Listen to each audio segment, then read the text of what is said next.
today's video we're going to be talking about zincs. I just replaced the zincs on the boat, but I kind of wanted to walk you through some of the fine points of zincs. Now there's a new trend in zincs to go to aluminum, which I have no problem with, but I'm sticking with zincs for a reason, because I have zinc paint on the propeller and I don't want to have two different types of metals on the boat.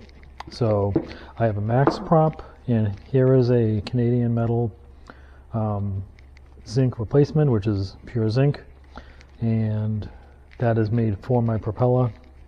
It does not come with the hardware, but what I had was still in good shape, so I reused it. And here is a collar one that goes on the shaft. This is, I was blowing through these really fast, so I started adding the collar on the shaft because these were just going through. I wasn't even getting a season out of these, so this tremendously helped with wear on the zincs.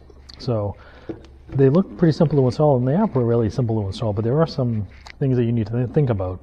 If you notice here, there's a little, I think it's a copper bud on here, and it's proud of the surface that mounts on the shaft. Now that's to dig into, well, it's supposed to deform to go on the shaft, so you get good electrical contact on it. So when you tighten it down, that'll deform, and everything that I've seen online basically says you screw it down as tight as you can, and then you whack it with a hammer gently to make sure that all sets. So it's not that, and I do the same thing with this. And then I do tighten down the bolts with a socket instead of a hand screwdriver, just to get it just that much tighter. I don't use an impact. I prefer to use hand tools on this. And then you have to make sure you get the right zinc for the propeller. And also, when you take off the old zinc, you need to make sure that you clean the propeller in the shaft well till it's nice and shiny. So generally I do that using a abrasive disc. You can use sandpaper. I just happen to have this handy. It chucks up into your drill, and you have to buy the arbor for it as well. They're really cheap. And you just go around the propeller and shine it up, or use sandpaper to shine it up as well. But as long as it's shiny, you should be fine. See the zinc on the propeller. This propeller needs to be sanded down and more paint put on, but this is a zinc paint, and it works really, really well, keeping barnacles off.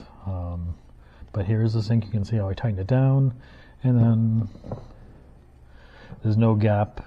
It tightens on really well, and again, once you clamp it down, whack it a few times gently with the hammer, and same thing on the propeller end. Just clean up the bolts and tighten them down, and then give it a few whacks, and again make sure that the mating surfaces are all nice and shiny, and you should be good to go. But it's more than just unbolting it and bolting new ones back on. You really need to ensure that both surfaces are nice and shiny to make sure you get good protection on your propeller, because this propeller is many thousands of dollars, and I don't feel like replacing it. So later on I will show you how to service this propeller, but for now I did the zincs, so we're good to go. And I hope you learned something. This is something really simple that anyone can do.